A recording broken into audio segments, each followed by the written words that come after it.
Okay, yeah. So today, just for the recording, I'll tell from the start. So I'll be sharing a Colab notebook, and in this Colab notebook, we will be trying to solve a multinomial logistic regression problem, and which was discussed in this week 5 content. And what I have done in this code is that I have kept some of the functions, I have kept them blank, and you will be expected to code in those functions, and the rest of the code is already filled in. Only those specific functions I'm asking you to code here. So I'll be also walking you through the process, and you can ask me doubts along the way, and that is how we will proceed this session. Okay, so you're saying that this kind of a code, what you will be showing as the template kind of thing, will be Yeah, made available to us. yeah, I will be sharing that right now. Just Okay. So this Google Colab, so do we have to actually sign up for that or what? I never used it, so yeah, I yeah. don't know. Uh, are you currently on your laptop? Yes. Ah, perfect. So I will share a link. Okay. Uh, so if you click on this link, or maybe can you share your screen? I will stop sharing my screen. Okay. So I start sharing. Yeah. Where do I share? Terminal. On the beat, there are like just below the uh, in the bottom section there are three dots, vertical dots. Yeah, right. Beside that there is a hand, and beside that there is a screen and a up arrow. Yeah, there's a present now. Yeah, yeah, that you have to click on that. Okay. Hmm. General new tab or something like that. Where it's gone. Are we able to see? Yeah, Is it? yeah, your screen is presenting. Yeah. So the link that I just shared on the chats, can you Oh, open you that? are shared. So how do I go there now again? Okay. The chat. Okay. Okay, this one. Okay. Yeah, you just have to open that link in your browser.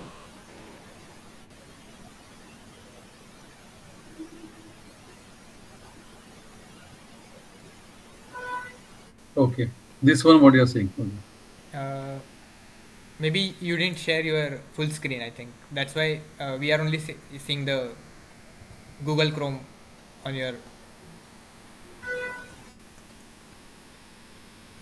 Okay. Okay. Yeah. Anyway, I am able to actually multi-nominal logistic regression and everything, Huh. IRS data sheet Yeah, that I was able to open. yeah. So currently that will not be an editable version for you. Okay. There will be a copy to drive written at the top.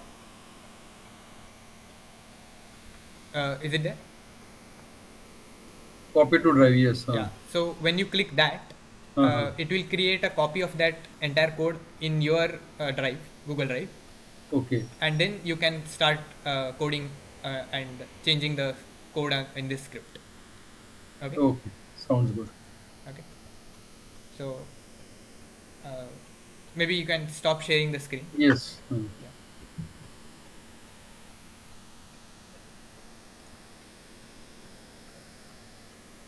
Stop sharing. Yes. Thanks. Okay.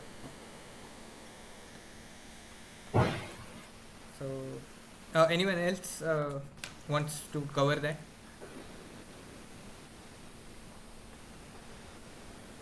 If anyone has joined after the I shared the link, well, let me know.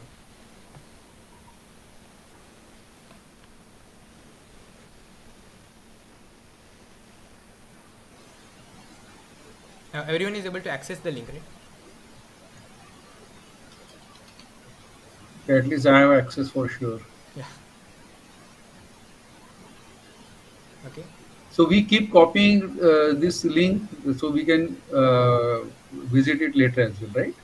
Yeah, this will the when you did copy to drive, it was Uh, now stored in your Google Drive.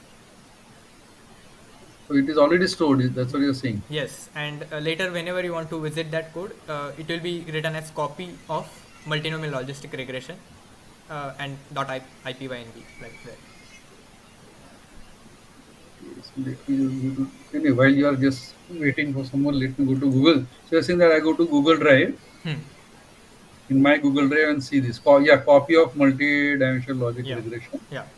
Got it. So Okay. that is the code, and it's saved on your in your drive, and you can edit it and play around with the code whenever you want. Okay. Thank you. So today what we'll be doing is like last time I shared some code for different variants of this gradient descent, and basically I was only sharing the code and running it, but to make it more interactive, I think it would be better if you guys also code some part and we make it as a question rather than uh, just a demonstration of the code. So uh, I'll share my screen and show the code right now, just for the video.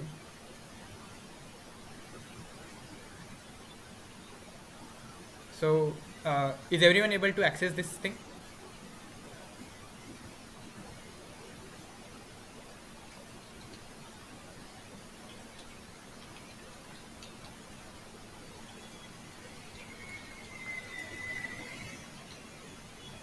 Yes, it is Yes, can accessible see to. it now.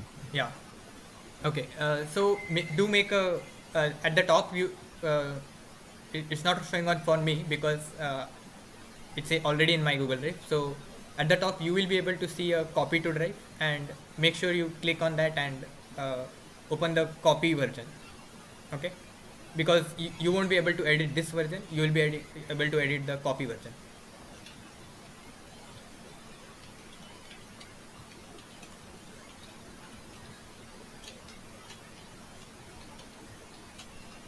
So you want to open our version right now or Yeah, later? yeah, right now. Yeah. Oh, is it? Okay.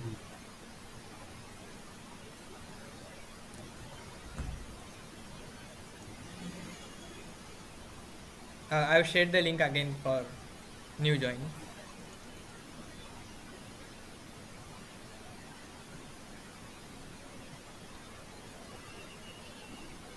So once uh, some some people just give me feedback that you are able to get access to the code. I see three people so far have responded.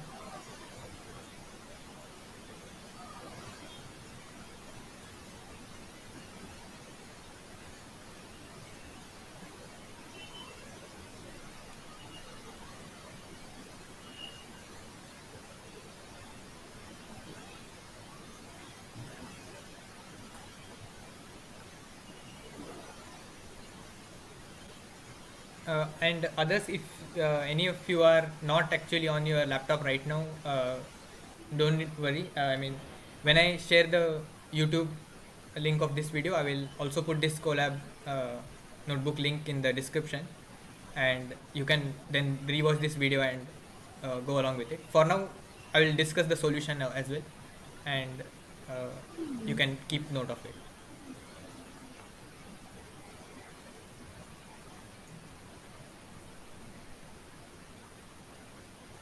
So I'll start the discussing the problem now. So what we are seeing today is a data set called iris data set. It's one of the like standard popular data sets when people are trying to look at different algorithms, basically mainly classification algorithms. And this particular data set has a bunch of data for many different flowers of this iris type, and our goal is now to classify these flowers into their different species based on four features uh, which they have measured in the data set, and uh, the features, the species are just named as 0, 1, and 2 for this session, for this data set. So when you are trying to run this at the start, you will not be able to see, like, for now example, uh, every code block, which is like this black thing here, it will have a arrow here at the side. When you click on that, it will run that code block. Okay.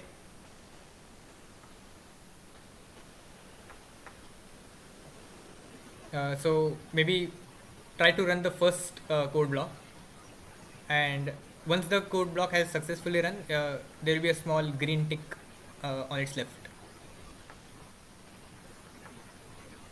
Okay. uh, from time to time, maybe uh, someone can respond whether they are able to follow along with the session. Okay.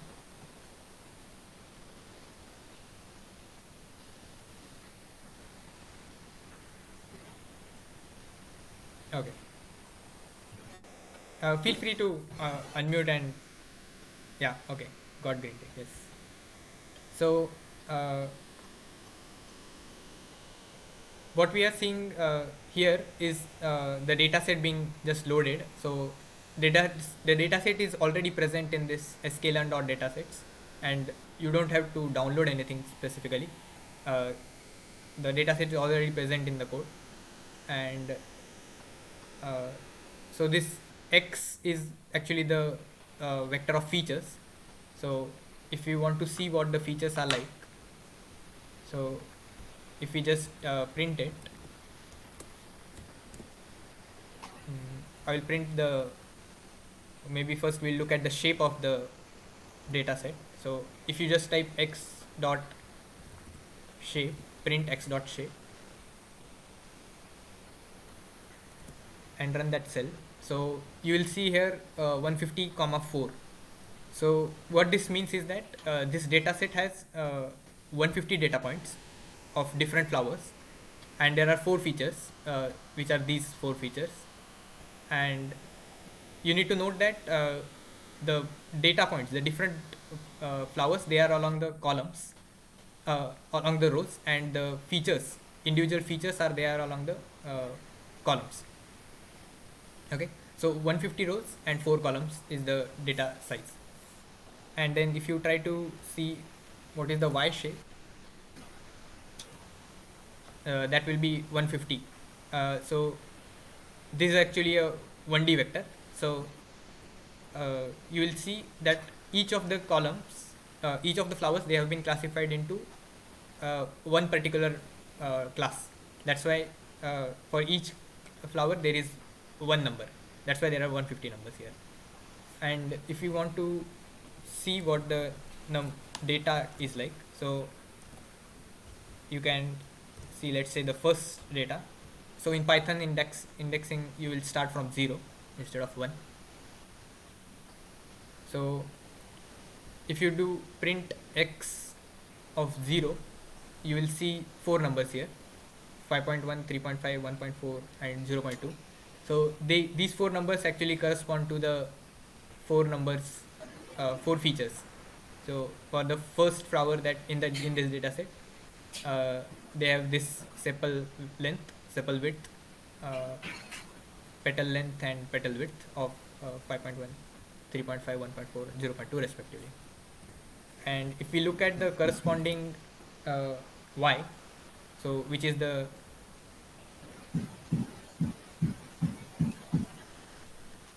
so this particular flower has been classified as 0 class. So if instead of seeing just first one, if you see to first 5 ones, you will see that all first 5 are actually of the same class, which is the 0 class. If you instead of any brackets here, if you just, so now you are seeing all 150 of them.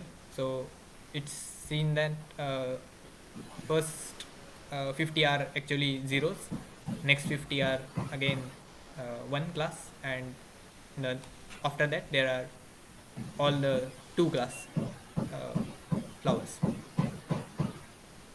Okay. So So this 0, 0, 1, 2 refers to what?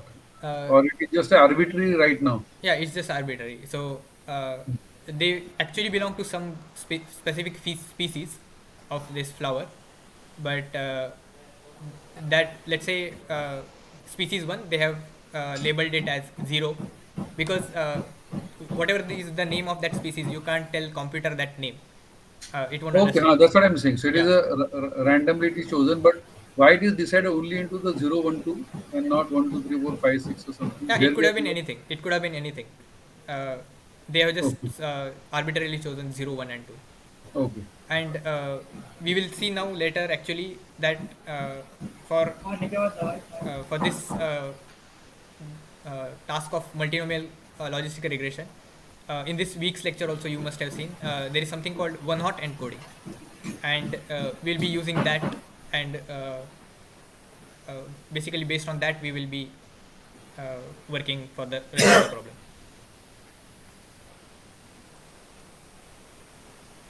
uh, I hear some background noise. Is someone mic on?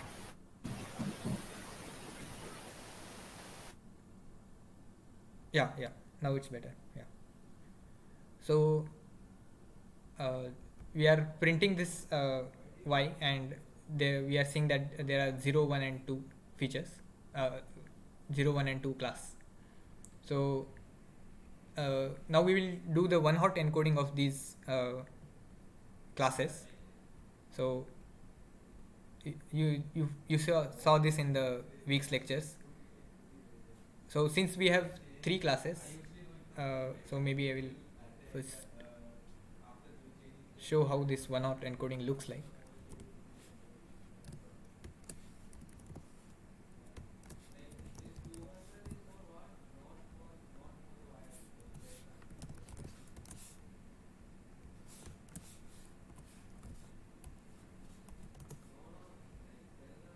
So I'm just printing the first. Uh, so this zero is now going to be represented with a three-dimensional vector, because there are three classes here. And yeah, as you see, so this is a different way of representing the information that was seen here before. So in one hot encoding labels, you will basically put one for the type of the class to which the thing belongs to. So if I have put here some 60, so 60 is supposed to be the belong to class 1. So if I put run this thing, you will see 1 in the second one, because that is the class which it belongs to. And if I put 120 here, so you will see 001, which is the third, because it belongs to the 2 species. Okay.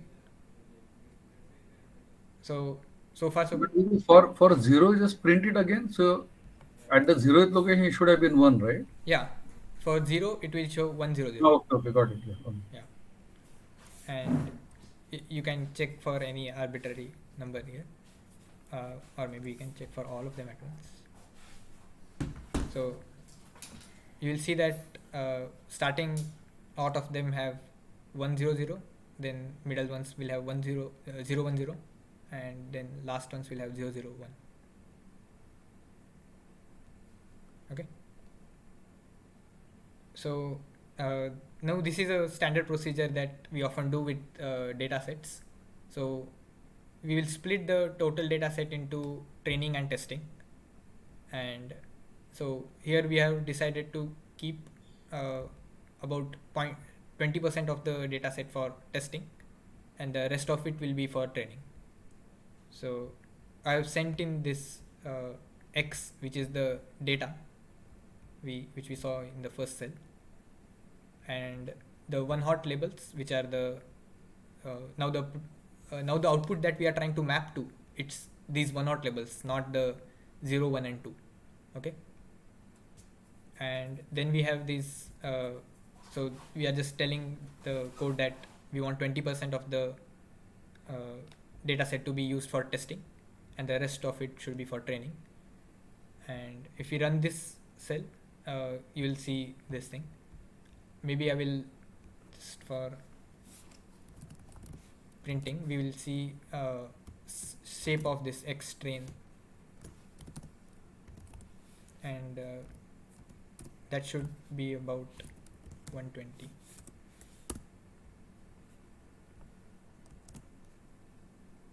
Yeah, so 120 examples are now going to be used for training, and each of them have 4 features. So note that we have used this randomization. So not these 120 are not the first 120. Okay, so they have been jumbled. So that is actually to ensure that we have at least equal number of examples for each class, somewhat equal. Okay, so if we check the size of test, that should be 30 cross 4. Yeah. Okay, so now we will come to the, so this is all the just the pre-processing of the data, and we will now look at the main algorithm, logistic regression, and specifically the multinomial logistic regression, because we want to classify this into 3 different classes rather than 2. If we had only 2 classes, we would have used the binary logistic regression, but since we have 3 classes, we are going for this multinomial logistic regression. And there are actually 2 variants of this multinomial logistic regression. One is called the one versus all variation, and the other is the softmax variation. And in the lectures, you actually saw the softmax version, so we will also be following that one only. So I have here defined a class. This class is called multinomial logistic regression, and there is a base. So this init is actually a function in this class. If you are familiar with classes, this is actually the constructor of this class, and the inputs to this function are the data, the labels, something called the label set, alpha, and iterations. So we'll come to this slowly, but what I actually wanted to tell here is that just the overview of this class. So there is something called the constructor function, which will be defined for this class, and there are some more functions here. One is softmax, one is the predict function, one is a compute entropy function, and one is a train function. So in all of these functions, you will see something like your code here. Okay, so that is where you have to fill in the code for the solving this problem, and once you have solved this entire thing, you can actually then if it's correct, it will, you can run this cell and run the next cell, and it will train your model, and you can then also check how the loss varied for this your trained model, and you can also see the results of your predictions. So so basically that is the our goal today. We have to fill all of these functions one by one and solve this problem. Okay, this is completely based on the content of the week 5 that you previously saw. So we'll go one by one. So I will give some 5 to 10 minutes and for you to also try out, and if you have any doubts about the content of this function right here, so you can ask me that, and that way, I mean, by question answers we will discuss what is actually present here, because that will help me understand better what you want to know about, because I think this the way of writing here in classes might not be very familiar with everyone. So feel free to ask at this point.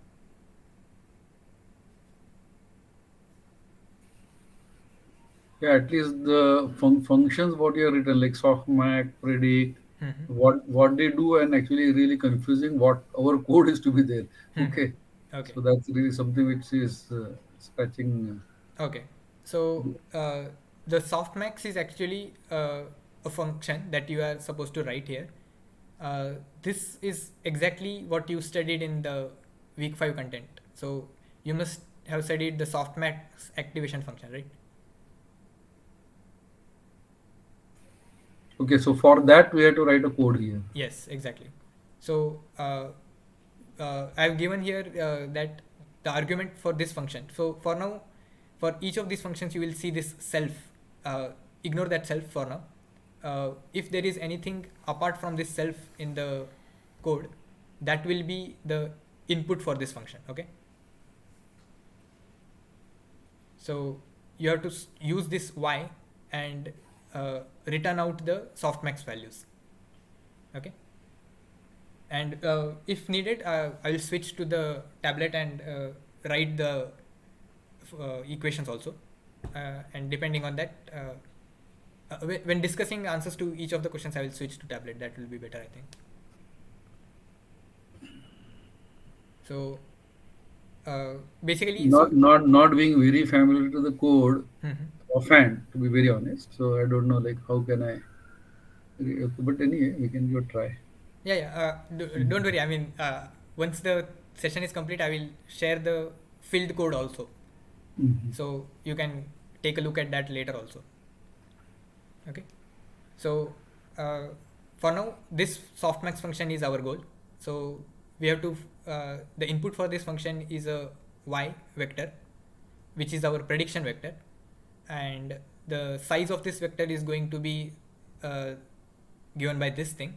I'll come to this later, and just imagine that this is a vector and it has this size. So actually, we can actually discuss it right now. So number of classes for this example is actually 3 here, right? We were trying to separate the flowers into 3 classes. So this is the y is actually going to be a 3 cross 1 vector. Okay. And you are supposed to return out the softmax vector output, which will also be 3 cross 1, but all the numbers in that vector will be in the range 0 to 1, and their sum is going to be equal to 1. Okay. So you are supposed to fill in the softmax function value here, and that way you can solve it. So I will give some 5 minutes, and then we will come and discuss the answer to this question. Till then, maybe I will. Everyone has accessed the code, right? Please repeat your last. So you want us to write a code in whatever we access there. That's what you're saying. Yeah, yeah. You have to write the code in the copied version of the. Uh, Okay. Mhm. yeah.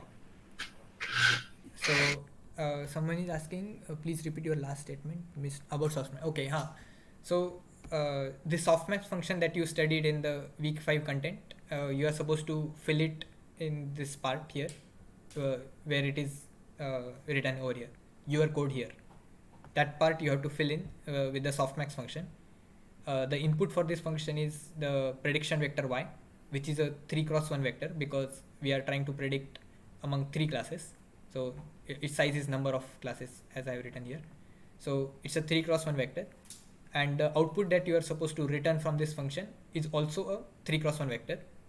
And the way softmax function works is essentially it will return a vector which for which each of the entries, the 3 entries, will be in the range 0 to 1, and the sum of those entries is going to be equal to 1. That is essentially what softmax function does.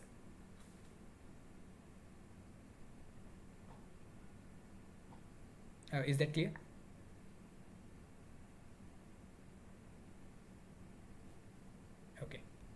So for people who have just joined in, I will share the Colab link again.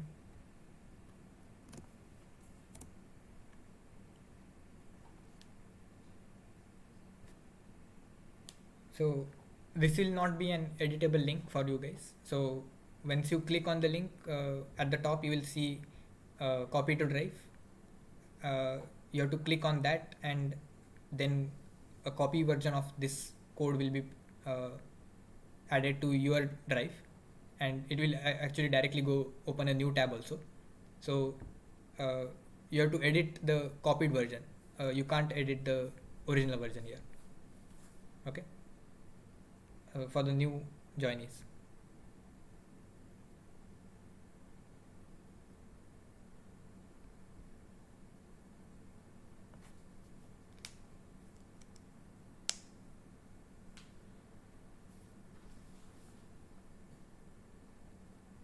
If anyone has any doubts, feel free to ask.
So for actually, so this software, so this will be, so how do we actually compute a exponential value here? So is it actually all libraries are already included here? Yes, yes. All the NumPy library is already included. So uh, whenever you want to write Okay. exponential of anything, you can just write np.exp of Correct. Okay. that. So that is already there. Yes, yes.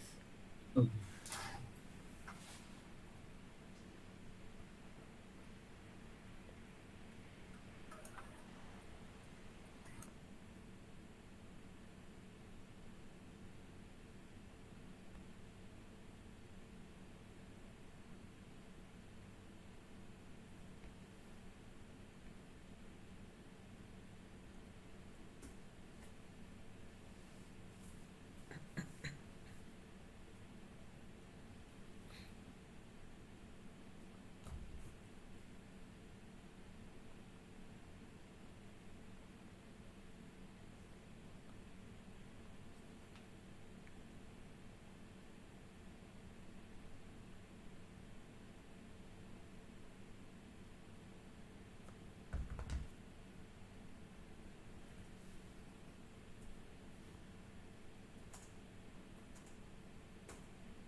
Okay, so we'll uh, If you have to just run this, so only can we run that def or what? for now you can't run this thing alone because it's just a class. You have not Okay. given any input to the class yet.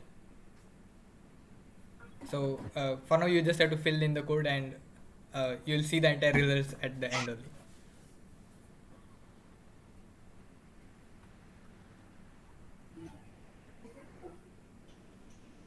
So So when you say softmax of this thing, so it is because I'm confused. So basically, is the exponential of that in total sum, right? It's a maximum value. correct.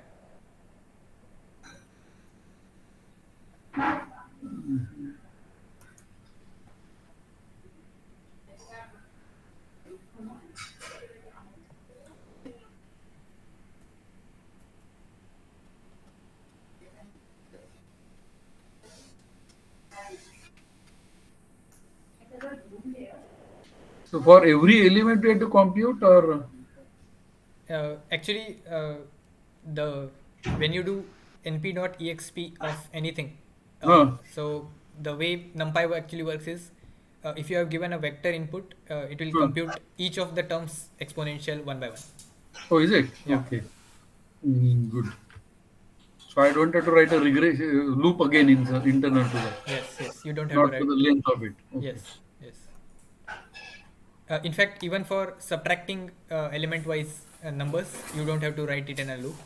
Uh, NumPy can handle that as well.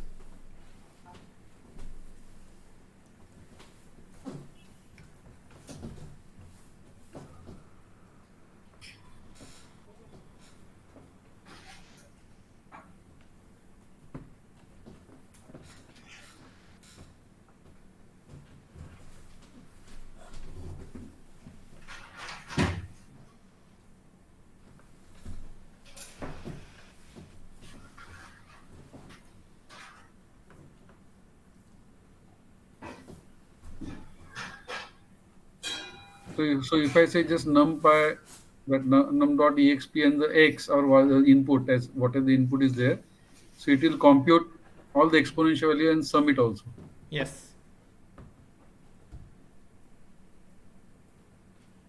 No, it will just compute the exponentials one by one. You have to write then later np.sum and then it will calculate the summation of those. Okay.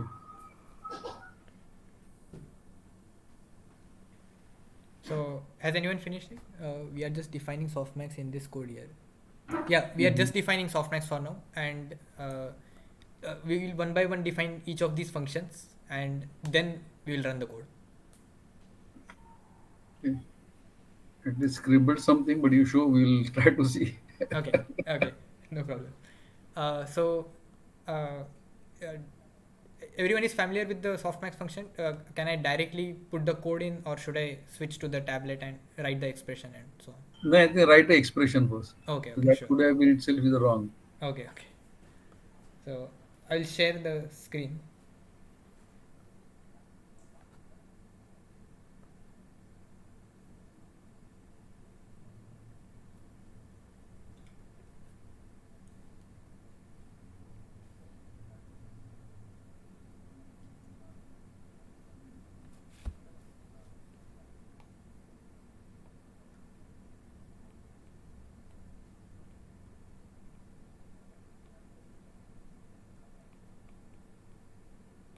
So the first thing that we are going to fill in here right now is the softmax function, and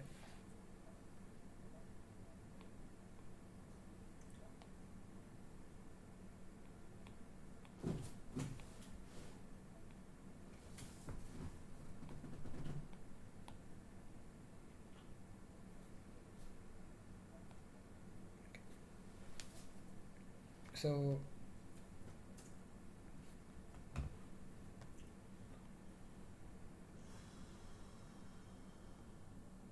given a vector y, which is, let's say it has some entries y1, y2, y3.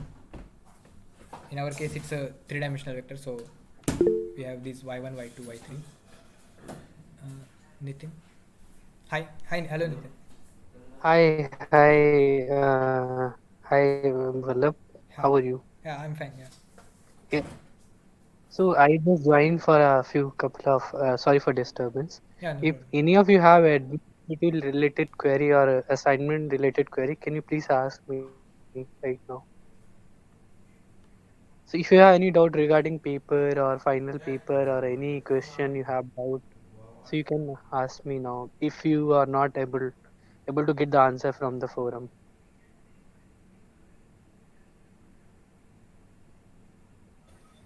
Regarding what final exam?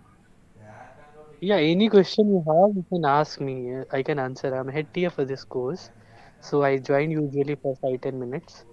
Okay. So if you have any doubt, so you can ask me right now. Okay, my doubt, I'm Sudarshan here. My doubt is actually all the competitions like what you are doing over here, writing code and everything. The same thing is it Hello. expected in the final exam right now? Because here we can, as a study, we are taking it till because there very extensive competition has to be done. So if that within that time, then what are the things that are permitted actually? Is the code writing is Can you please permitted? Is it something tools available?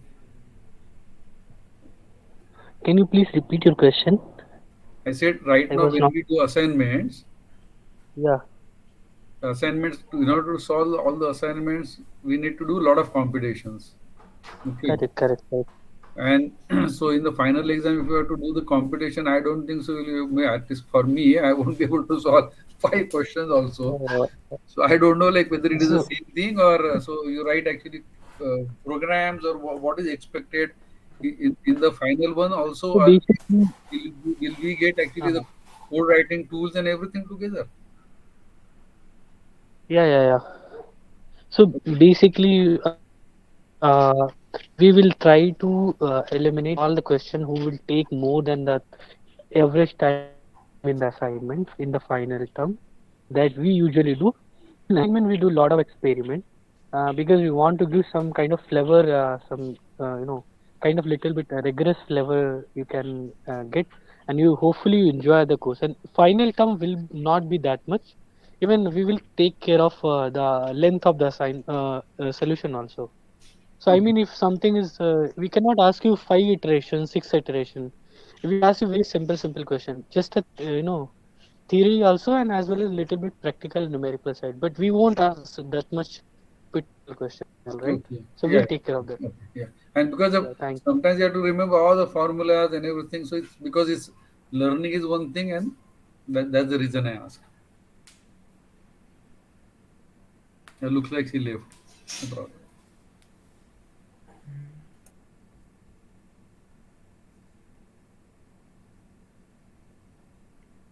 I think he left. Yeah. Okay. When he joins again, I think he will answer your question. Also, Nitin is the one actually who is answering all your doubts on the forum. So uh, you can post any of your queries in forum also regarding the examination and the course in general. Okay. Understood. By the way, Hmm. I think I had some hard stop because of some other meeting Hmm. at 7. So I might leave, but after this example, I might just visit it. I'm really sorry. Yeah, Will no not problem. be able No to problem. extend it. Okay. Uh, this session is getting recorded, so you can rewatch it and write the Okay. code again. Yeah. Okay, so we'll go with this softmax function that we are trying to fill in. So as we know, the softmax of input y is going to result out in another three-dimensional vector. So the way it's going to be is like this,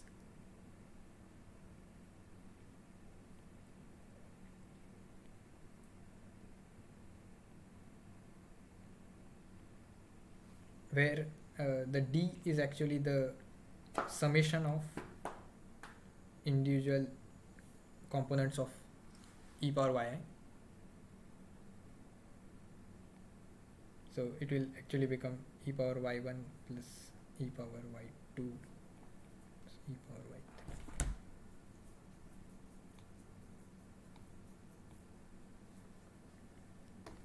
Okay, so that's it. I mean, essentially that is what the softmax function is all about. So the reason why we have introduced something like this is actually because the y1, y2, y3 numbers, they themselves are not necessarily guaranteed to be within the range 0 to 1. Okay, and in fact they can be negative also. So uh, they could be any numbers. uh, then what we are trying to do is this y vector is what we are ultimately going to compare against our prediction value, which is in this one hot encoded situation, our predicted value is actually going to be of this type 100 or 010 and 001.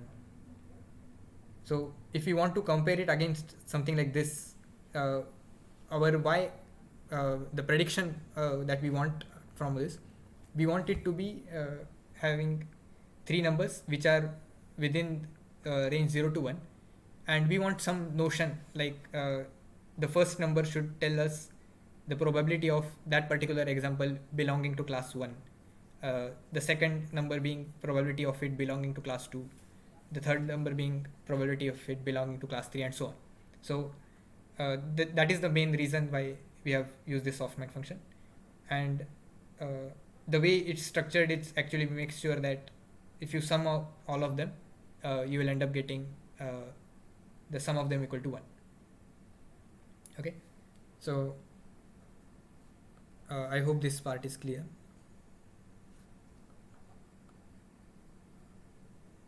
So I will just Yeah, go ahead. yeah, I'll switch to the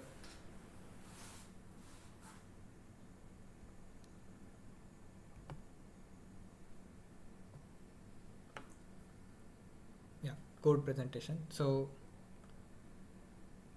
I quickly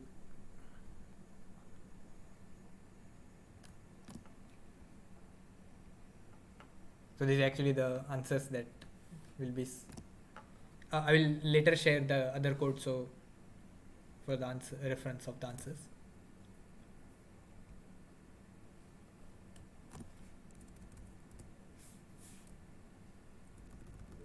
Yeah, sorry, actually I was lost somehow.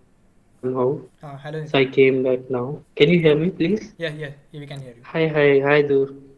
Hello. Yeah, yeah. So as per somebody asked the same question, the level of the final quiz, we will be taking caring of everything. I mean, we personally solve all the questions by hand, and then we decide what to ask. I mean, we can't ask you, but of course, 5 question we can ask for testing purpose. Like you are getting the gold plus or a light something. For that, there's a little bit criteria is there. I mean, it for everyone. So whoever do the best, they will get that one. So, any other question? Okay, yeah, got it in general the answer right here. Now, I was just worried about Yeah. remembering all the formulas, everything by heart, and then doing it. So that's But I mean, we always provide the formula. I guess in the PS we usually give the formula. So see, the purpose for these exams are to test your analytical skills. Uh, okay. Test Okay, your good. analytical skills, and we will even, for example, we provide the formula sometime. So if the formula is little bit trickier, we always provide the formula. So that will Okay, take care of. sounds good. Yeah. Okay. And no programming question. So that's all. Okay. Yeah, I think So at least if any other, some then relieving. Yeah. Okay. Thank you so much, Nitin. Yeah. yeah, no problem. Any other question anyone have? Hi Nitin. Hi Harsh. Yeah, I am giving my exam outside from India. So is this the is Correct, correct. are you the right person to talk to? I have one query. Yeah, yeah, exactly. Yeah, exactly. I'm the head TA Oh, for this course. You can ask. okay, so I have uploaded one document of college letter and that is not approved yet. This is So the don't worry. sorry. Once you have paid the money, that is office work. So I discussed with Lakshmini madam once. She said Mm-hmm. once you paid the money, that's fine. It will take 1 week, 2 week, 3 week to process it. Once you upload the document, even your document doesn't work. we'll ask you to re-upload. We don't neglect your, term, because Okay. you are enrolled student. So even Because anything went wrong till exam, huh? yes, because the deadline of the exam was around, I think, of 23. That has extended to 26, but I was worrying about the deadline. So No, is no, it fine, don't right? worry about the. Yeah, yeah, exactly. Everything is fine. And Mm-hmm. once you paid the money, it's our headache. It's not my headache exactly. It's our office headache. So they will take care of everything. Even something went wrong, any document doesn't work, they will ask you to re-upload, and they will give you even 15 days of time to re-upload it. So that is Mm-hmm. official All work right. and kind of process. Yeah, Yeah. thanks. Okay. Any other? Yeah. Thank you, sirs. So I guess there's no question. Hopefully you guys are enjoying with Vallabh. Uh, I will stay for one more minute, and if you have, then Vallabh, please go ahead. And sorry for interruption, Yeah, guys. no, no problem, no So problem. No problem. okay, okay, thank you. Yeah. So, Well, why, what is not this is in your code the numpy that dot exp y was understood, but why are you doing np dot max of that particular value? so this is If, actually what you actually saw in the second week's session.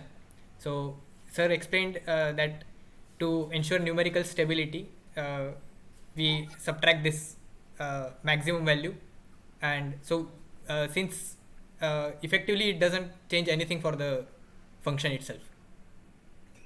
so in our case, what is the maximum value as such? When you say which could be the maximum value of the vector itself, Yeah, the the number. maximum value among the three numbers of the vector. Okay. So, I mean, you can revisit the when Sir explained about this Okay. Okay. Okay. Yeah. uh, Got it. Yeah, because I overflow return only errors. the y nxp y and divided by the sum of that. That's what I return. Yeah, But you have added this minus something. Okay. yeah, Fine. Okay. I'll take a look at it. yeah. So this is the softmax function, and it will return out you out the three values as we saw in just now, uh, and the output will also be a vector, uh, which we are calling here softmax values. Okay, so now we will move on to the next function, which is the predict function, and this predict function is now supposed to take input value of x, which is our input vector. So in our case, the input is actually four dimensional because there are four features, right? So that is going to be the size of x, and that is what we have written here, size of self dot f, and here I have written that f is the number of features per data point. And so now that we know that that's the input x for this predict function, note here that x doesn't already have the bias term, so you have to append it at the start of it. Remember, at the start of it, okay? Because that is how the rest of the code is structured. Append it to the start and then write x, and you have to return out the prediction for that input x, and we are going to call that as y hat, and your return y hat is already written over here. Okay, so now you might know that x for getting out y hat we also need the weight vector. So for now assume that this weight vector is already available to you, and to access that you have to use this self.w. Okay, so maybe I will just write it down here also. So to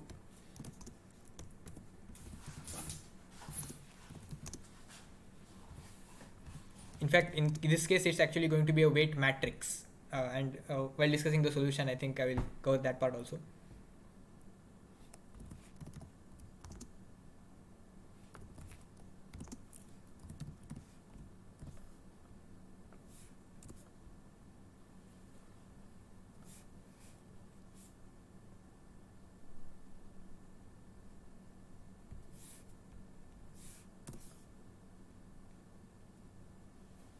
Okay, so I'll give some time for you to think. Also think why W is here a matrix instead of a vector, just vector. So the answer is actually in the title of the session, multinomial regression. So think of what size W should actually be, and then you can use that to find the correct expression for y hat and fill in the code. So we'll spend some 5 minutes here, and feel free to ask your questions if you have any.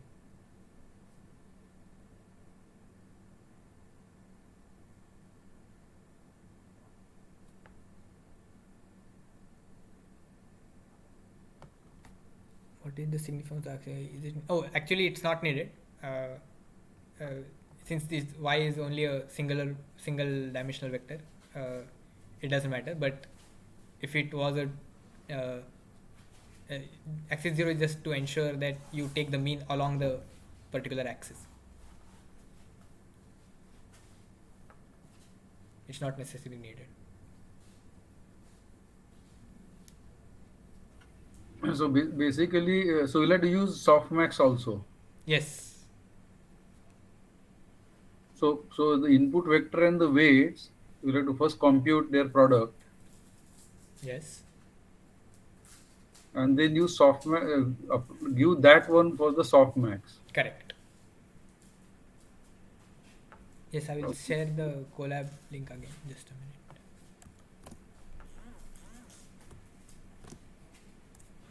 And then this Colab links need to be copied somewhere.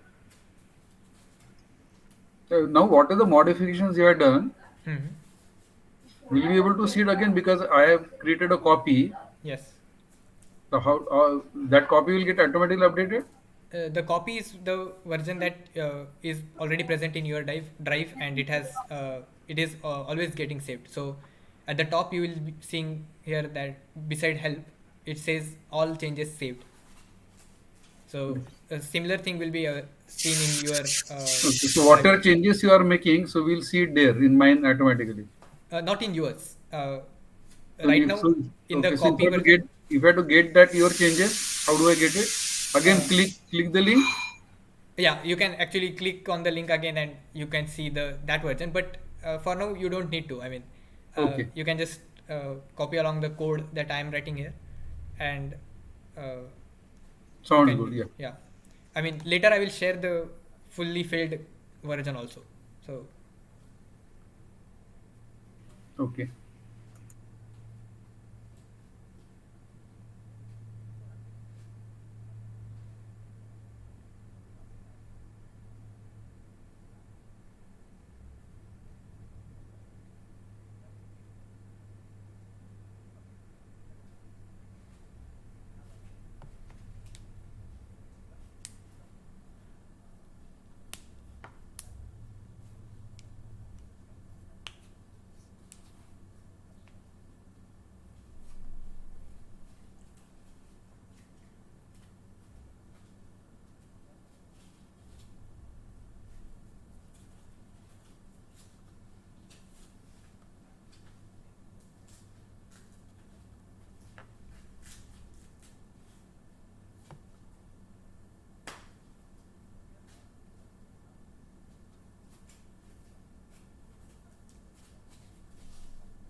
So to use weight, you said that there is a W is already there. yes, So in order to access them, do I have to write self.w? yes.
So if I compute dot product Hmm. and then the predictions like what you are saying, predict, return what you have written. Hmm. If I had to assign that value, I had to do softmax and that value, right? Correct. That vector. So the function is softmax itself, right? Yeah. So to access the softmax function, now you have to write self dot softmax. Okay, okay. So that is the usual convention for classes. So whenever you want anything, uh, whenever you want to access anything in this class, Uh, you write self dot that thing. okay, So yeah, I written something. So I written like that. I calculated dot product using np dot dot hmm, using self dot w and the input x, hmm, input vector, right? That yes, is x is input vector for us, correct, and then assigning that value with the max value, that giving that the vector which is computed as a product and return that value. correct. I don't know is the right. If you do it, I'll just see it. Yeah. So I will discuss the solution. I will switch to the tablet just quickly, and then I'll come back to the code.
So coming to the solution, so uh, y hat, the prediction y hat for us is going to be softmax of w transpose x. Okay, so this x is the one with bias added, but our input x was not with the bias added.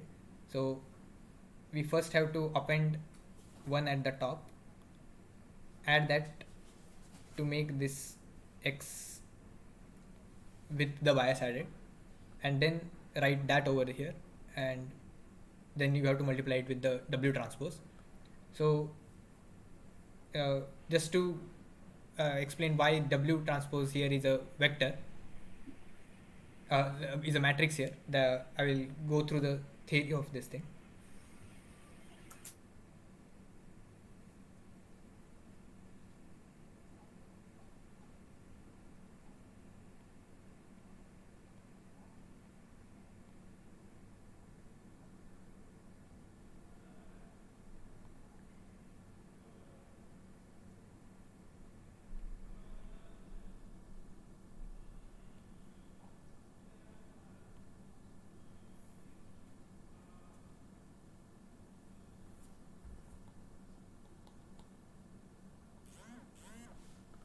So you must have seen this kind of diagram in the lecture notes uh, in this week's lectures.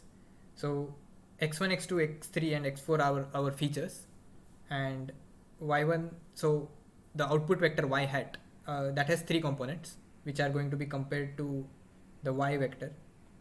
which also has 3 components, which can either be 0 or 1. This entry can also be 0 or 1, 0 or 1.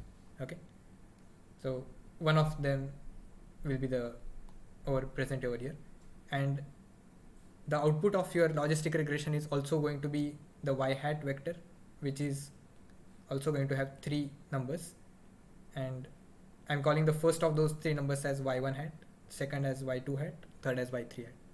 Okay, so maybe I'll try switching.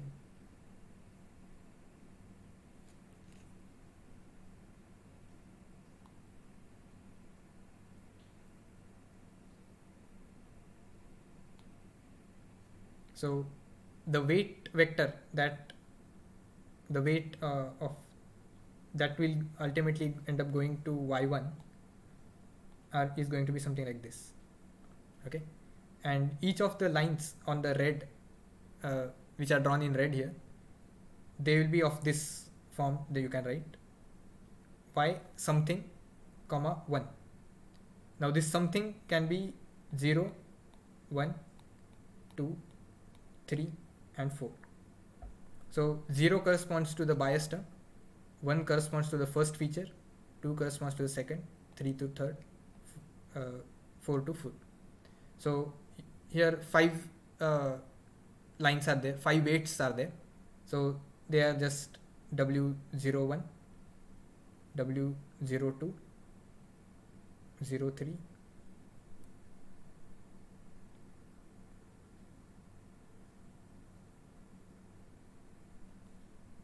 04 and so on. Now well, W00 is 01, 02, 0. Oh sorry, good, I made a mistake here.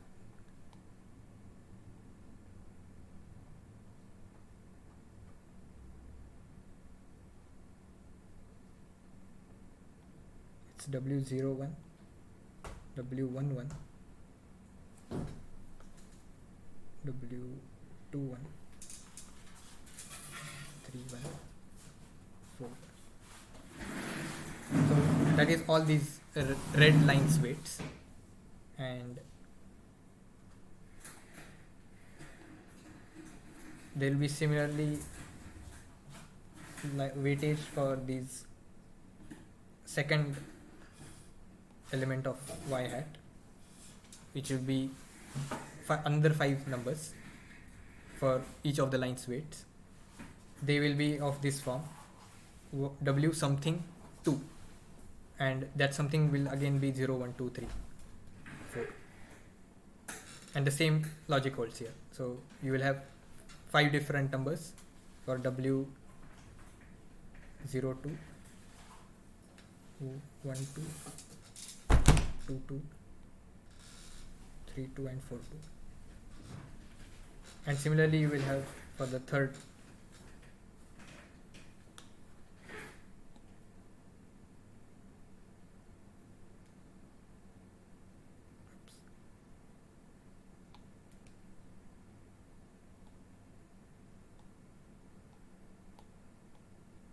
so the third one will similarly be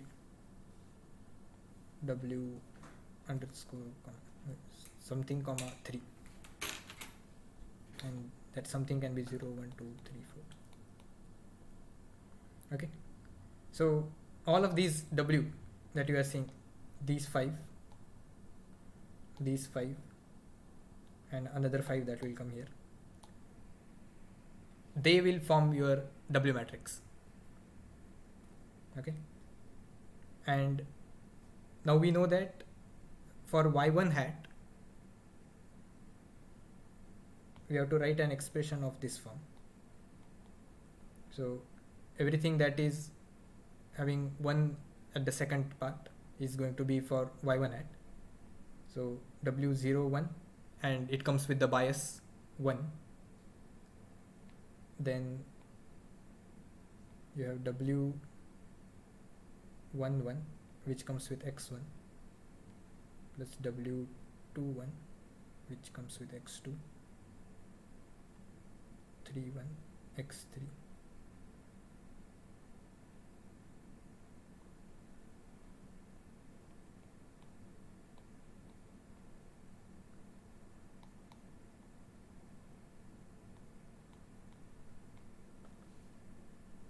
and so on.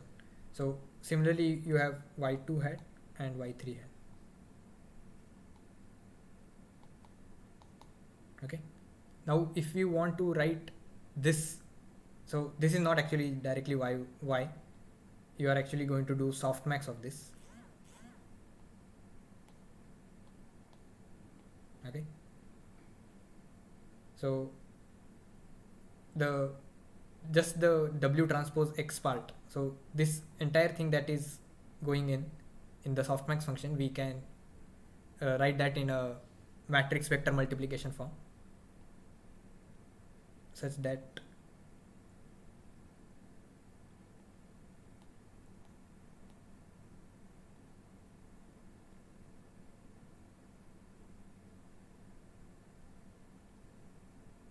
so for some input X to which we have now appended 1. So this is our input, this entire thing. If we write it over here, 1, x1, x2, x3, x4, and so this is our weight matrix, but it has been transposed. So the original weight matrix was actually 5 cross 3.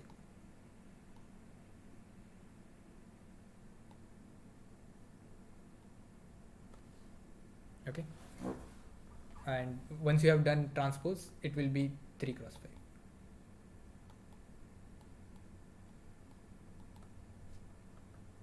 So the first columns of this W transpose, they are corresponding to the bias coefficients. The second are corresponding to the x1s, then third, fourth, and so on. Okay. So this corresponds to 1, this corresponds to second, x1, x2, x3, x4. And each of the, so once you have multiplied this, you will end up getting a 3 cross 1 vector. And the entries of that we call z1, z2, z3.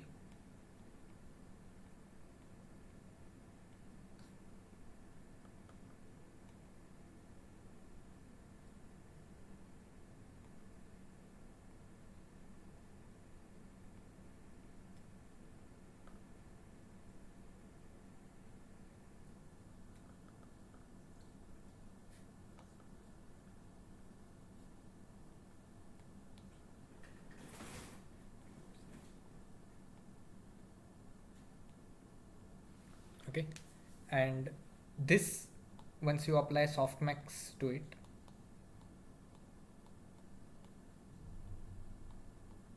so the previous function that we wrote was actually for this last step, to apply softmax on this thing. Okay, so is everyone clear with what we discussed till now? Yes, only one thing I have not understood, why you're adding the bias here as one which was not there. So, Okay. So it's actually always good to have a bias term. So the thing is, all your features that you have considered, let's say, for any problem, they need not necessarily capture everything about that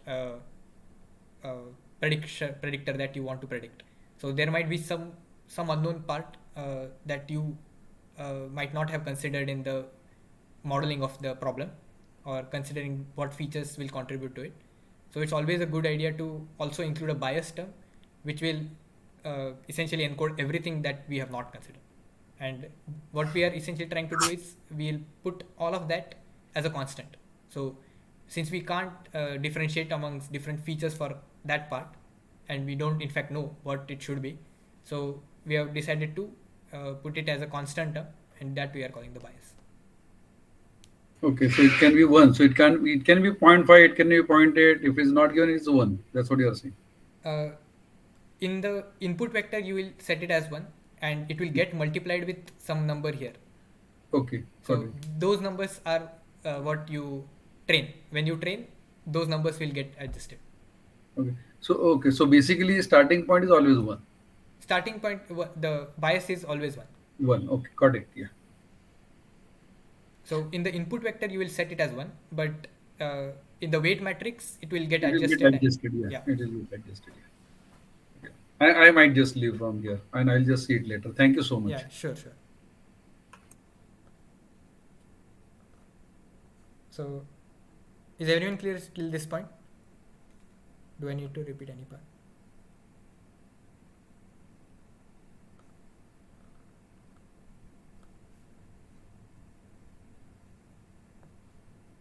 Clear. Okay. So we'll go to the code.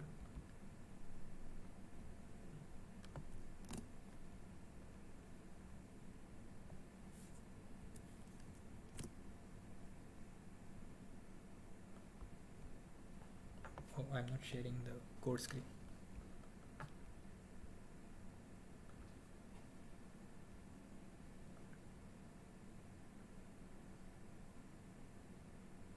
Okay.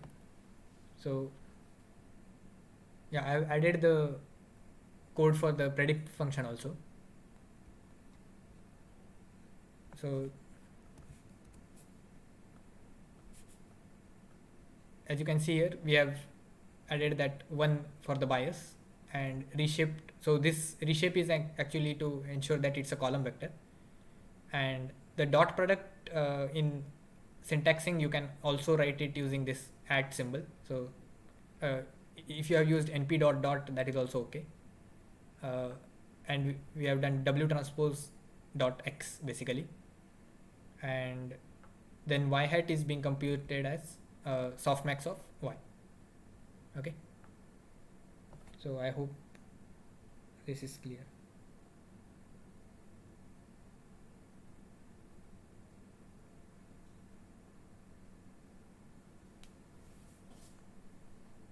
Reshape, yeah, reshaping is just to make it into a column vector.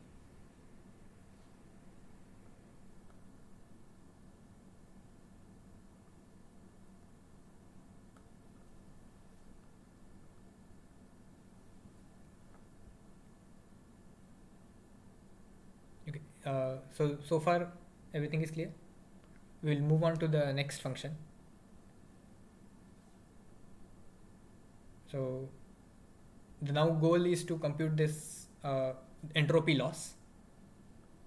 So you must have seen the cross entropy function. So in case of a binary logistic regression, you had the binary cross entropy function, and in case of multinomial regression, you have the general form of the entropy loss. So you are supposed to code that here, and here actually we are trying to calculate the loss over the entire data set. So our first task is actually to compute y hat as you using our predict above, and compute it for all the data points of our data. So data is also present here. So since this is inside a class, you have to access the data as self.data.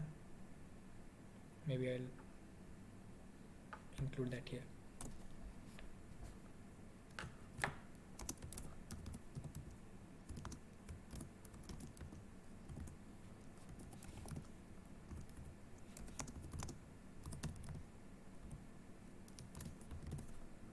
Okay,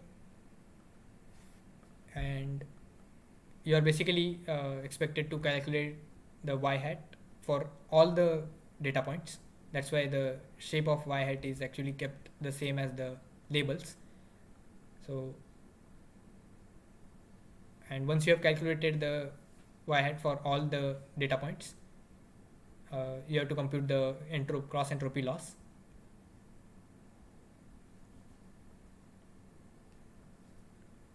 And that you have to so instead of returning anything now, we are setting it to this self dot loss, which is assigned here.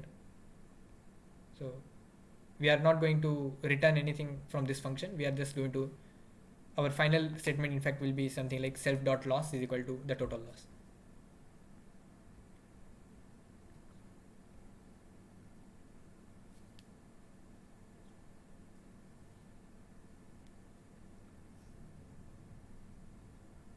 So I'll give some time to for you to finish this part. I think the train function we will not have enough time to uh, complete now, but I will quickly discuss its theory, and when I share the code, you can go through the train function itself. Uh, and the session also might extend a little bit today because we have to run this and show the results also. So, but this entropy function, I think I will wait and so you guys can think and solve it.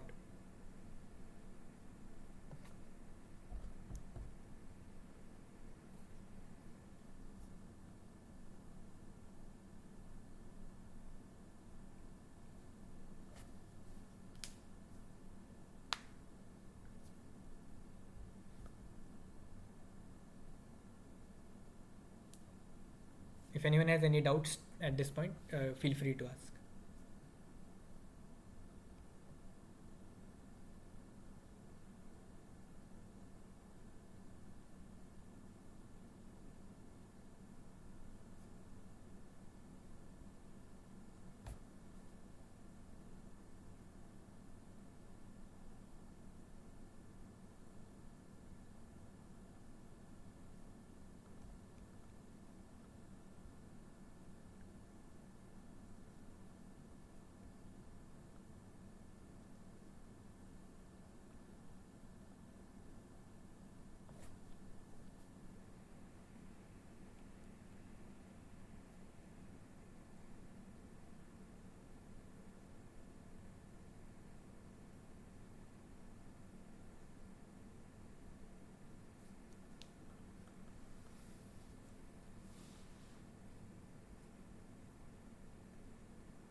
Anyone done with the answer? Shall I discuss the solution?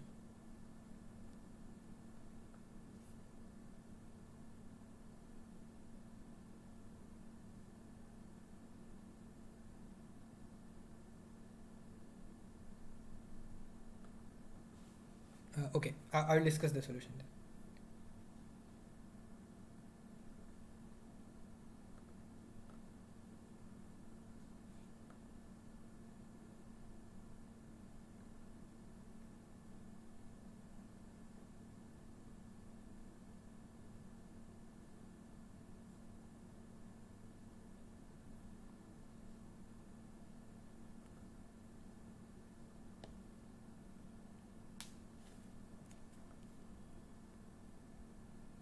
So, as we know, the cross entropy loss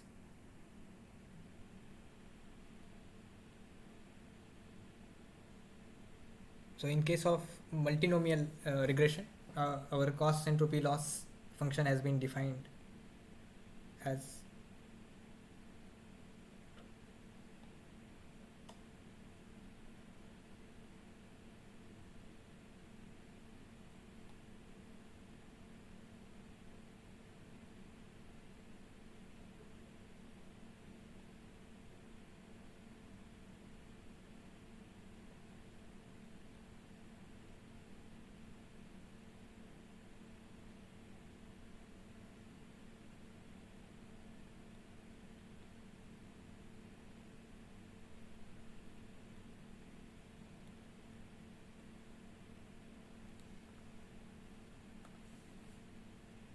so I think this is not a correct way. Maybe I will.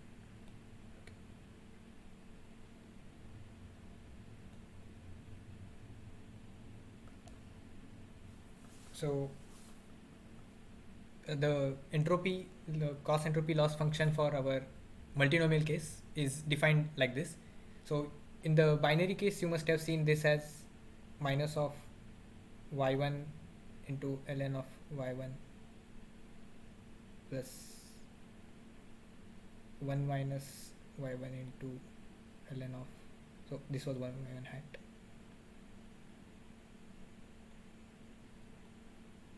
So there it was possible for us to use this thing, but in case of multinomial regression, we can't use directly 1 minus of the other expression. So that's why we have this kind of term.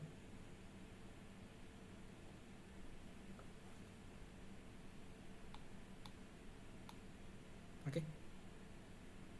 And so here the summation is over the all the classes.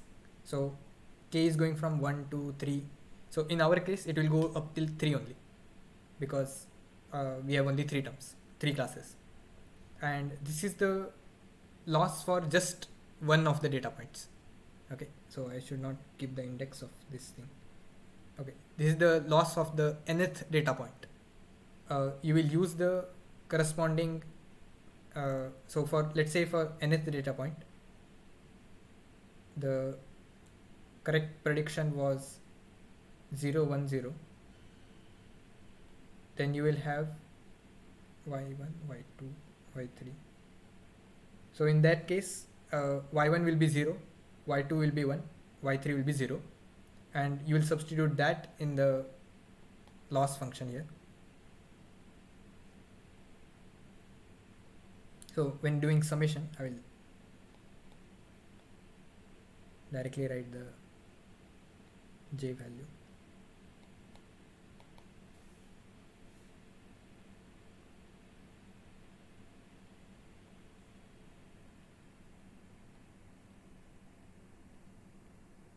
So this is still for the nth data point. We are computing the loss of the nth data point.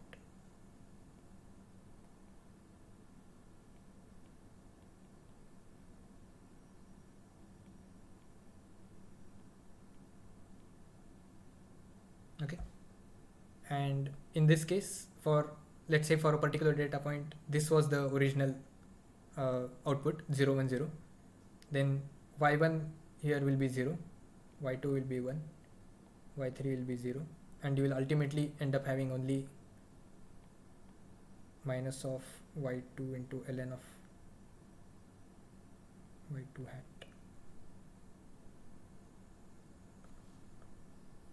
Okay, so here y1 hat, y2 hat, y3 hat are our predictions, as we saw before. This the output of the softmax. Okay, as we saw here also.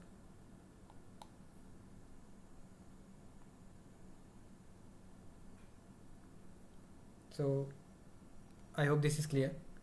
So now to sum it over all the data points, you essentially have to sum over the, for each and every data point you have to check which of the terms of the 3, which of them you have to consider, and take its corresponding y hat, and you have to sum them over, and then you get the total loss. So I'll switch to the code quickly and we'll see the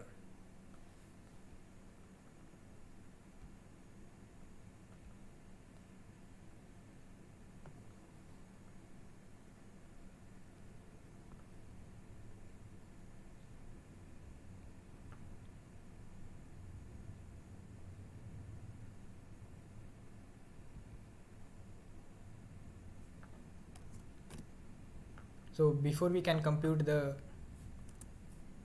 total loss, we have to first compute the prediction for each of the data point.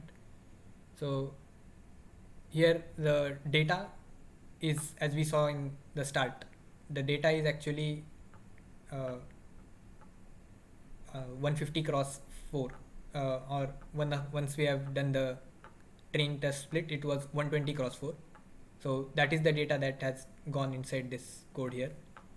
So each of the columns of this, each of the rows of this are actually one data point. So that's why in a range of 1 to number of the data points. So here at the top you must have seen n has been assigned the number of data points, and so in a range 1 to in the range of the data points, we are individually calculating each of the prediction values, and we are using our predict function that we used, that we just coded before, and that we are sending the one individual data point, which is the row, that particular row. Okay.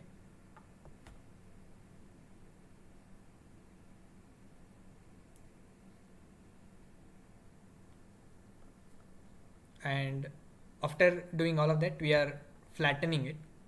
So that is just for the codes. Later it should not the shape of the arrays should not mess with each other, that's why. And to assign it to this y hat vector, so y hat was the prediction of all the data points, so we have assigned it to y hat I. So ith data points prediction we are assigned to this self dot predict of this. So anyone has doubt at this point?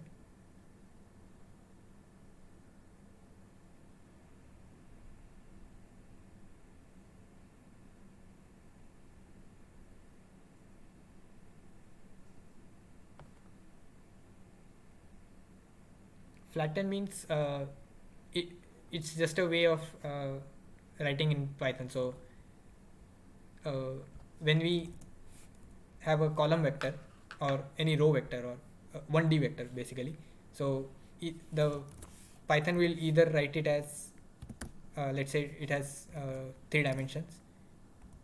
It will either write it as this 3 comma, or but that is one way of it, and or it can also have it as 3 comma 1, but to ensure that we can have a particular row of this y hat being set to this value, we want it to be in this form, 3 comma something. So it's, in reality they both mean the same thing, but it's just for the syntax that we have to write it as this form.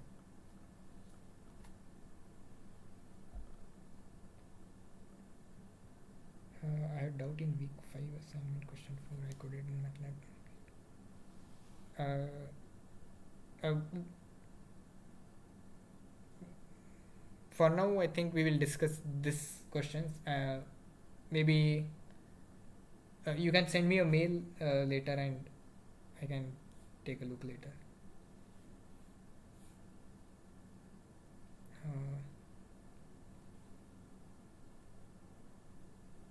Yeah, just a minute.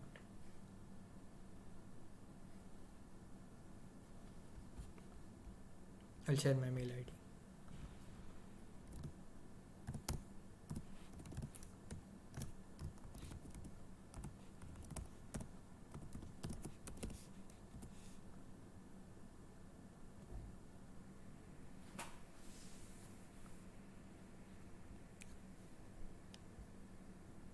So coming to our question, so this part is clear, right? How we got the predictions for each of the got a question.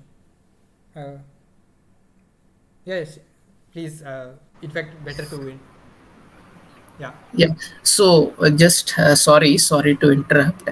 So one thing I wanted to know. See, now we see a link of this present session, whatever is happening. So today, maybe in half an hour, this will get over. And still, if I copy this link and paste in YouTube, would I be able to see this session recording? Yeah, I will upload the recording of this session to YouTube, and you can access it. There is a in the The Google Sheet page, yeah, right? yeah, Google Sheet. You will see today's week 5 in front of Okay. that. The link will be there. So that is the only way through which I can access the link. Yeah. Okay. Okay. Yeah. Yeah. Thanks. So you would do it immediately, right, after this class? Yeah. I mean, as much it takes a little bit to upload it, but I will try to do it today night itself. Okay. Okay. Thank you. Thank you so much.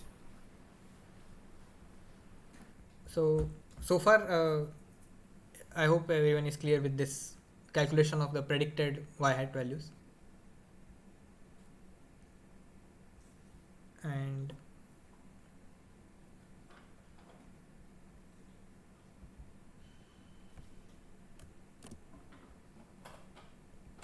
once we have computed the loss for each of the data points,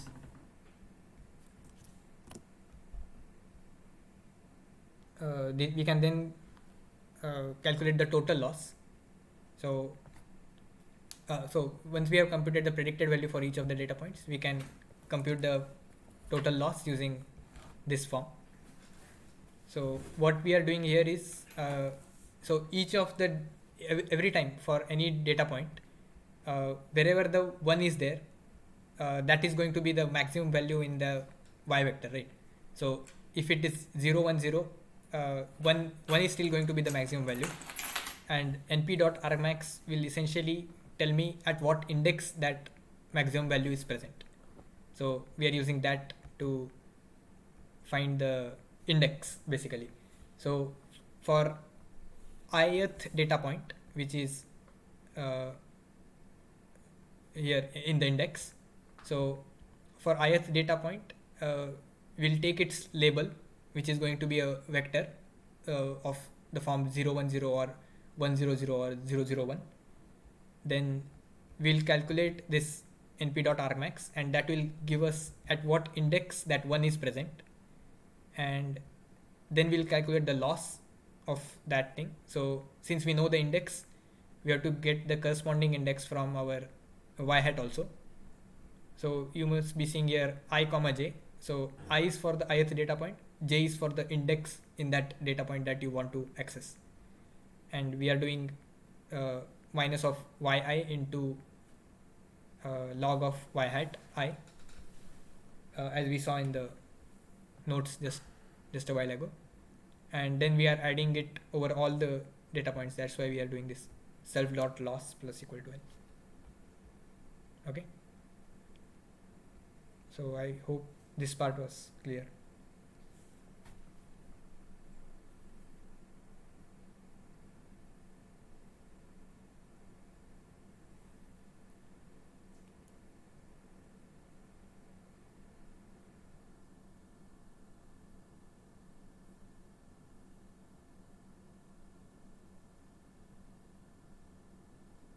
Anyone has any doubts?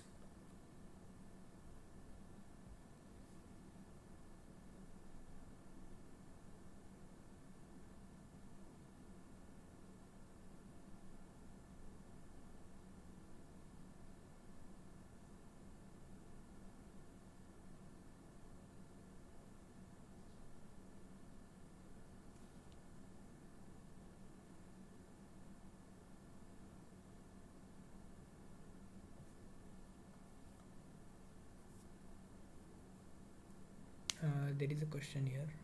Later you can repeat this. What will be the value of? That is just going to be log of 0.2 and it's negative.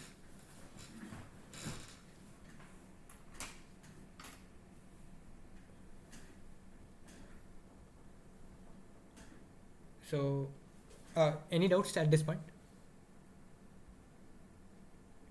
We discussed the code for the cross entropy loss also.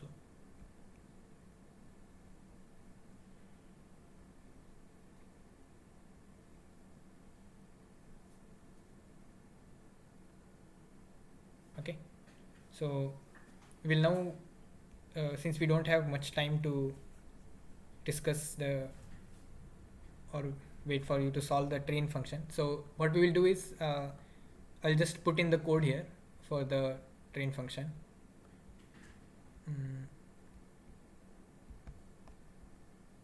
And then I will briefly discuss the code. Instead of copying the entire thing.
So I'll just quickly maybe run the code and then we will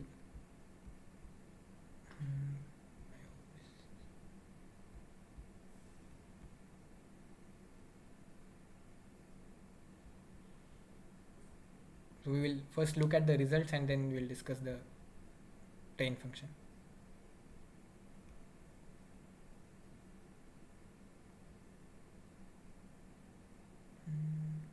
Did I copy something wrong?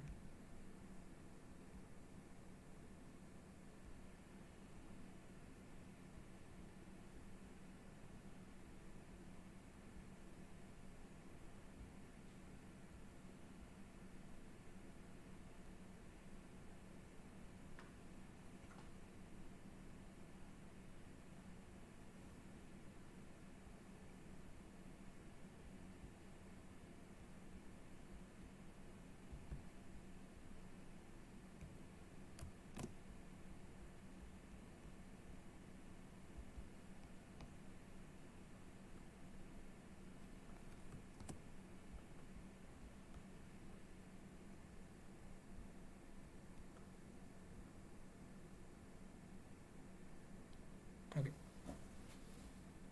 So here I'm running the code for this classifier, and I've set the in the gradient descent I've set the alpha, the learning rate value as 0.01, and I've set the number of iterations as 1000. So you will see that the loss is keeping on decreasing. It started at some 2000 or something, and then it's now decreasing to quite a lot. So it has decreased to around 11. So if you keep on increasing the number of iterations, I think it will go even low. Just to quickly see how the loss from so the loss curve is actually looking something like this, and it is steadily decreasing. And so here I have also tried the prediction. So remember at the start we left out 30 examples in our test case and used only 120 for our training. So on the rest of them we are just predicting the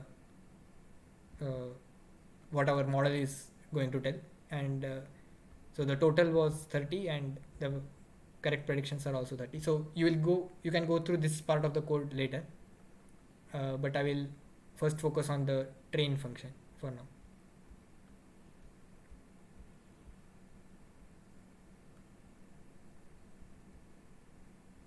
Okay.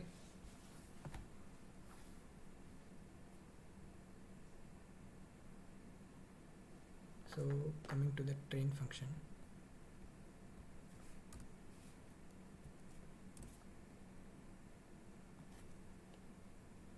So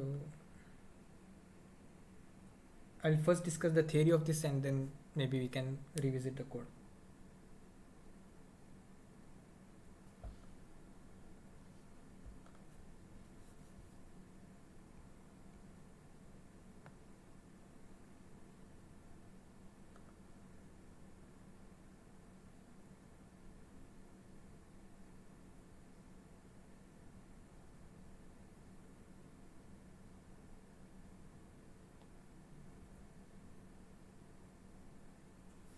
So the train function is essentially how we are going to train this thing.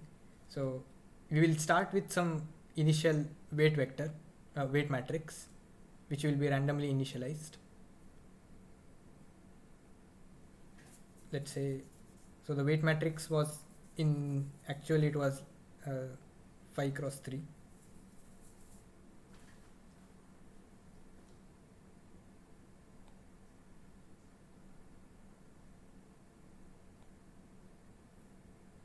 And our any input x was actually having, along with its along with that bias term, it was having 5 terms. So we were doing W transpose X to get that Z part, and then we are taking the softmax of this Z to get our Y hat. And once we had the Y hat for one example, we similarly calculated for all examples, and then we computed our loss J, which was, so summing over, so I'm writing the ith data points loss, and we summed it over all the data points which were 1 to n, and the ith data points loss we saw previously was something like this.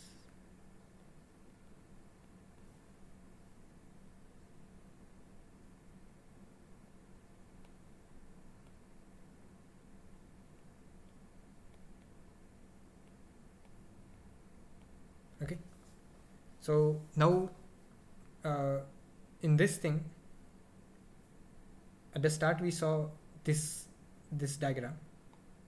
Our goal is now to update each of these W values in this W matrix. So there are total 15 values that we want to update every iteration, and our goal is now to update them, and from our some initialized values we want to move towards those values which will eventually minimize this loss, this total J loss. Okay, so essentially what we want to do is we want to calculate the derivative of J with respect to each of the terms. So we had total 15 terms, so W 0 1 to W 4 1, W 0 2 to W 4 2, and W 0 3 to 4 3. Okay, so every time we want to compute this loss, this J, not the loss, the gradient. So since we want to update these weights W's, we will have to compute the, so for updating, let's say a particular weight, let's say W01,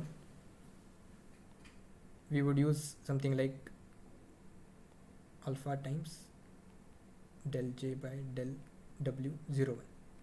So we want to check what is the gradient of this J function, which is the loss function, with respect to this W01. so that we can use that to update our get our next step W0.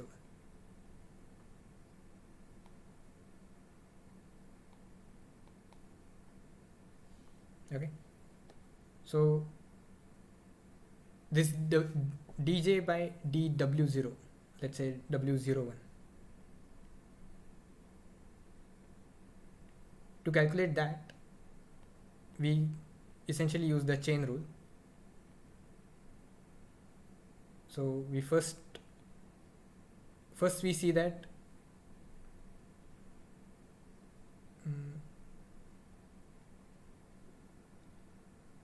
so we essentially have to find dj by dy1, because let's say, no, rather y1 hat I should write.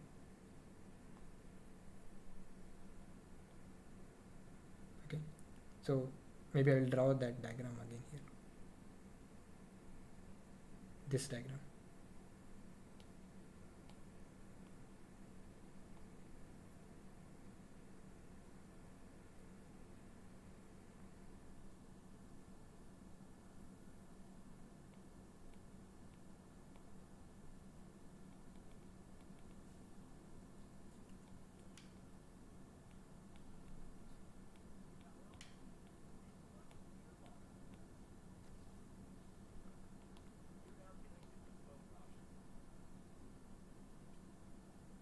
So when we are trying to get what we are essentially right now trying to do is calculate the gradient with respect to this W01, which is actually this weight vector.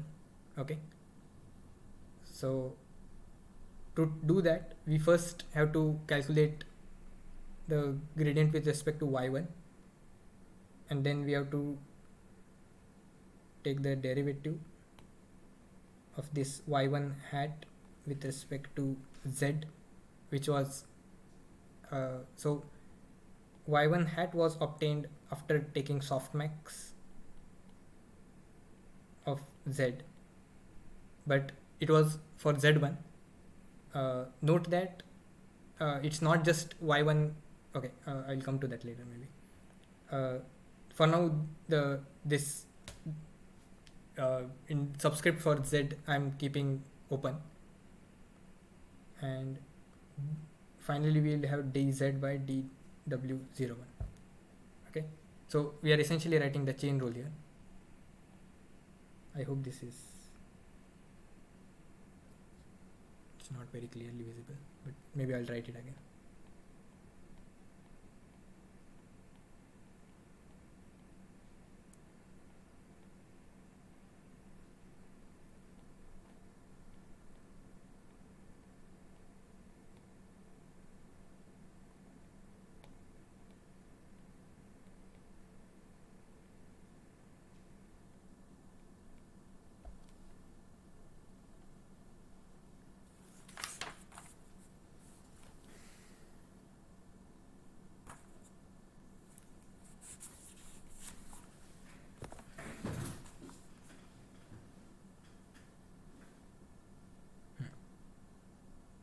So when we are calculating y1, it was not just so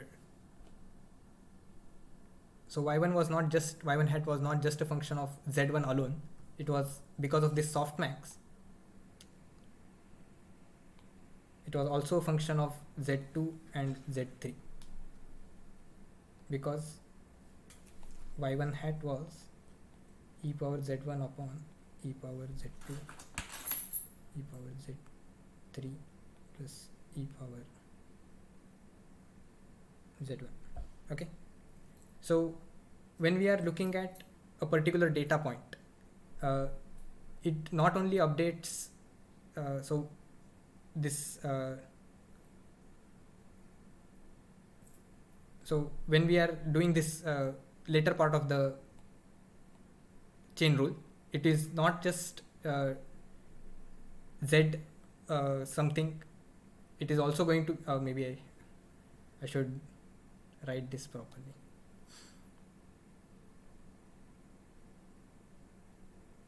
So let's say we are considering a particular data point, ith data point.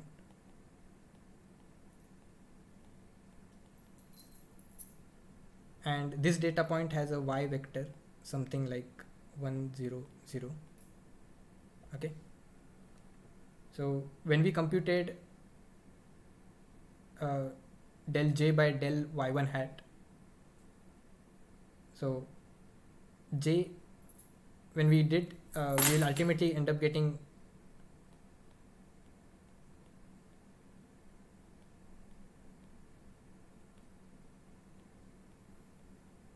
okay, because the other two are going to be 0 because of these two, because y2 and y3 are 0. Okay, then we want to compute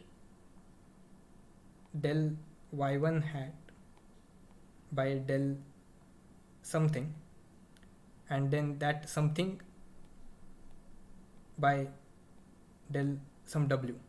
Okay, so what I actually wanted to tell was that for a particular data point, it will not only update the weights which are only belonging to that class. So let's say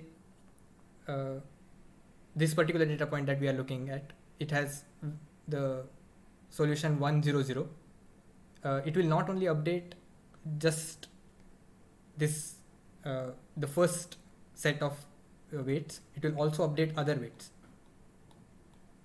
Okay, and those other weights are getting updated because of our softmax function, and it is having this part. Okay, so when we are calculating the gradient essentially, so del j by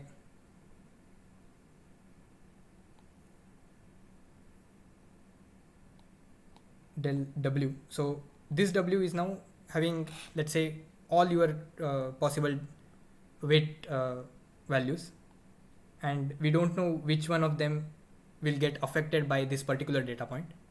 So I'm saying for now that this ith data point has 100. Okay, so when we derive this with respect to w, you will end up getting del j I by del y1 hat, and then del y1 hat by del sum z, and that sum z will also get derivative with respect to some w from which it is made. So let's say this particular ith data point, since it had only y1 component present, so del j by del y1 hat, that part became y1 by y1 hat minus of that. And then when you did del y1 hat by del z, so let's say first we try to do it with z1.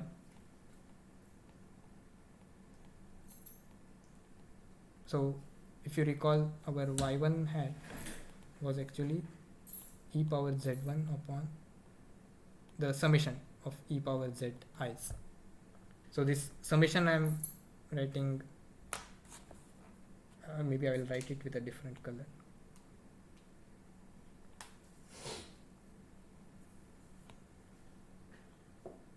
I'll always write it as only the sigma. Okay, so this del y1 hat by del z1, if you derive it, it will end up being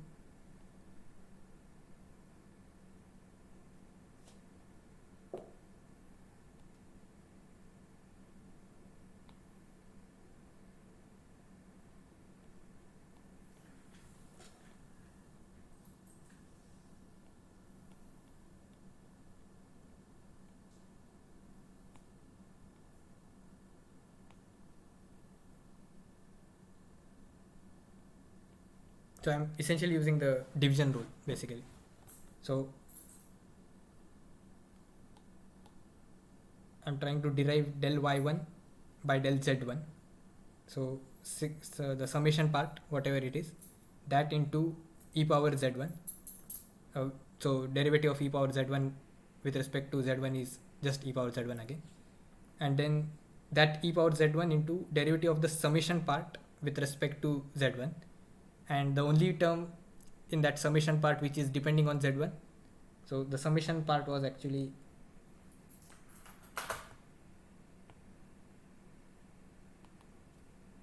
e power z1 plus e power z2 plus e power z3, right? So when you derive this summation part with respect to z1, you end up getting e power z1, and you have to divide it by the summation squared because you are using the derivative. So this part that we have seen here can also be written as,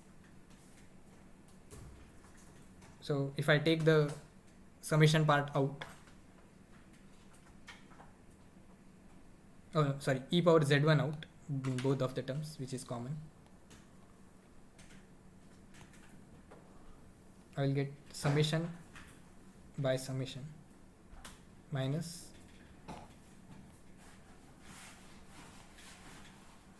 e power z1 by summation. So note here that also I am also taking the one of the summations in the denominator out. So note that this is also actually y1 hat into 1 minus y1 hat, because that is what our y1 hat was, e power z1 by summation.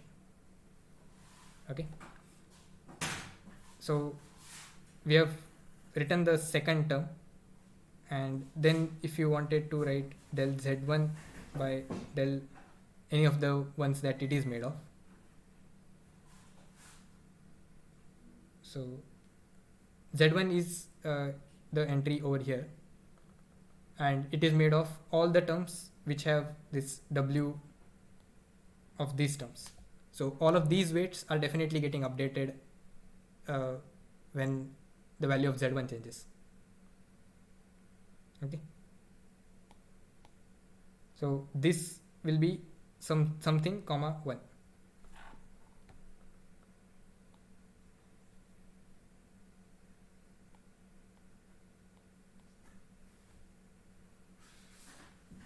Okay, but you also have to note that y1 hat is not just a function of z1, it is also a function of z2.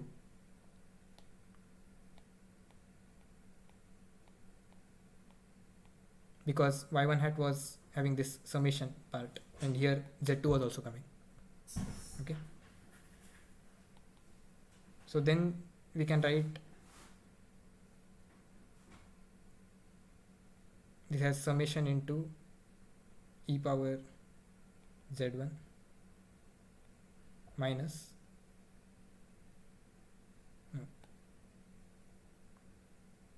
okay, so e power z1 when you derive it with respect to z2, it's not going to be anything, so that's why the first term will actually be 0,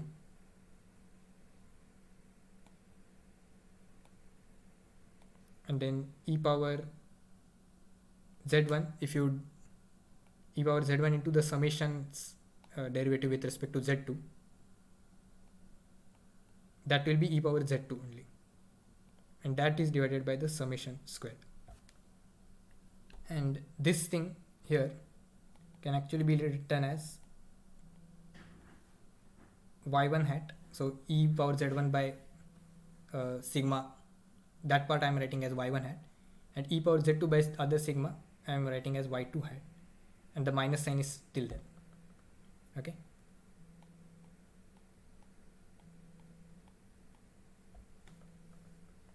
and then you can still have e power del z2 by some del w, and it will have some any of these forms, so something comma 2, those terms are going to affect the z2.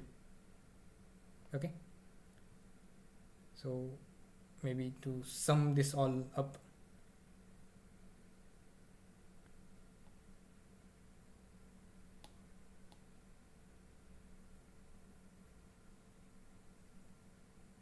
So what I actually wanted to tell here is that for a particular data point, uh, it doesn't matter which class it belongs to. It can affect all the weights in the uh, network. Okay, and coming to the, maybe I will get back to the code here.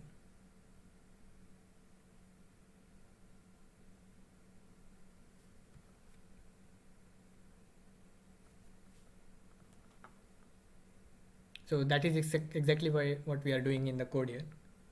So for each of the iterations, so from 1 to the number of iterations we have taken here as 1000.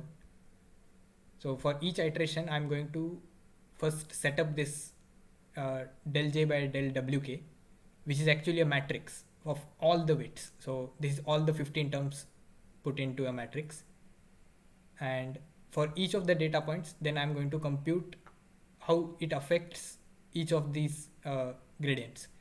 So this loop is essentially calculating what I described just now. It might, if any part of this was unclear, please go through the recording, or since we have already extended the session, if you have any doubts, we'll still cover it at the end. So that is what we have written here, and we are calculating the entire J matrix, del J by del WK, and we are adding that to the del J by del WK. So this is one data point's effect on the all the weight vectors. You add them all up, so you are essentially adding all the data points effect on the weight matrix, and then you are trying to do the gradient descent. Okay, so that is what this thing is doing. So, and that's all. And we are storing that into a history vector to just plot it again.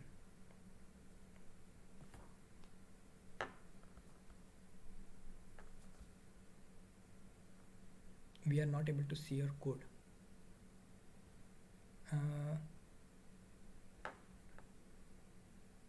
Oh, just a minute.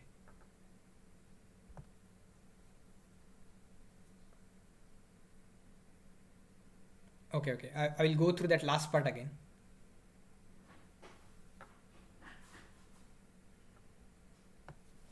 So what I described just now on the notes, so we are doing that again here. So for each iteration in the training, we want to update this entire W matrix, okay, which was a matrix of 15 terms. Okay, so we first initialize that for that entry. So that iteration we are initializing this dj by dwk. That is going to be our gradient in that step for all the W terms, and then we are essentially adding up the effect of each of the data points on the gradient. In this entire for loop, we are adding up the effect of each of the data points, and then we are going to do the gradient descent on the entire W. Okay, so when adding the effect of each of the data points, that is where the part that I just discussed comes into play. So when I'm adding for a particular data point, I have to do it for each of the classes. So all the weights are getting updated when a particular data point is used. That is what I actually wanted to highlight through the notes. Okay. I know it some part of it might not have conveyed well, but if you look through the recording again and spend some time, I think you'll get it cleared. If anyone has any doubts, I will still be here. You can feel free to ask them.